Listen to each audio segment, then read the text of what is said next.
आमचे सरसंघचालक मोहनराव भागवत यांनी कधी बोलला ते तुम्हाला दिसतंय का? बेरोजगारीवरती कधी बोललेत? महागाईवर कधी बोललेत? शिवसेना हिंदुत्ववादी संघटना आहे, पक्ष आहे. आम्ही शेतकऱ्यांच्या आत्महत्या, महागाई, बेरोजगारी हा सुद्धा विषय घेऊन राजकारणामध्ये आहोत. आम्ही लोकांच्या पोटावर आधी बोलतो. पोटात अन्न नाही आणि हिंदुत्ववाद करत बसलेला आहात तुम्ही. आणि तू अशा प्रकारचा महाराष्ट्र हा पेटवायला निघाल्यात काही लोक. अशानं या राज्याची राख रांगोळी होईल. हे राज्य नष्ट होईल छत्रपती शिवाजी महाराजांचं आणि बाळासाहेब ठाकरेंचं. हे राज्य नष्ट व्हावं असं काही लोकांना सुपारी देऊन भाजपमध्ये पाठवले का?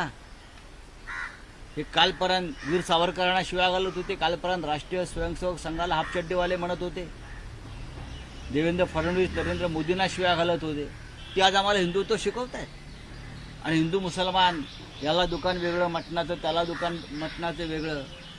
देवेंद्र फडणवीस हे जर संवेदनशील मुख्यमंत्री असतील तर ते हे सहन कसं करतात? सरसंघचालक यांना राष्ट्राची खरोखर चिंता असेल तर हे सहन कसं करतात?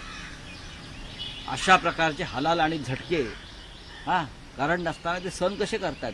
याच्यामुळे हिंदुत्वाला झटका बसणार आहे. दुसरा महत्त्वाचा प्रश्न, जसं देशामध्ये हिंदू मुस्लिम वातावरण, तसं महाराष्ट्रामध्ये गेल्या 3 ते 4 दिवसांपासून औरंगजेबाच्या कबरीचं राजकारण सुरू आहे. आणि अशी धमकी देखील, का इशारा देखील दिलेला आहे विश्व हिंदू परिषदेने बजरंग दलाने की जर ही कबर हटवली नाही महाराष्ट्रातून तर आम्ही बाबरीची पुनरावृत्ती करू. यांनी कुठे केली बाबरीची पुनरावृत्ती? यांनी केली.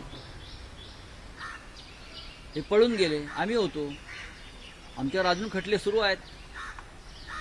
हे कुठे होते? हे जे म्हणतायत ना आम्ही हे करू, आम्ही ते करू, 400 वर्षापूर्वीची कबर खोदायला निघालेले आहेत. म्हणून तर म्हणतोय ना की 3000 शेतकऱ्यांच्या कबरी चिता जळाल्यात, त्याच्यावर बोला. या महाराष्ट्रामध्ये 3000 शेतकऱ्यांच्या चिता आत्महत्या केल्या त्यांनी, आत्महत्या. त्याच्यावरती कोणाला संवेदना नाहीत? या 3000 शेतकऱ्यांना काय औरंगजेब कबरीत